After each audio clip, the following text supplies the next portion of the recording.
Ang mabuting balita ng Panginoon. Ayon sa aklat ni Jeremias,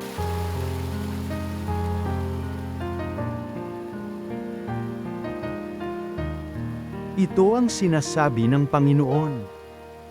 Parurusahan ko ang sinumang tumatalikod sa akin, at nagtitiwala sa kanyang kapwa.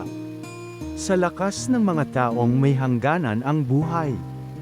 Ang katulad niya ay halamang tumubo sa ilang, sa lupang tigang, at sa lupang maalat na walang ibang tumo o tubo. Walang mabuting mangyayari sa kanya.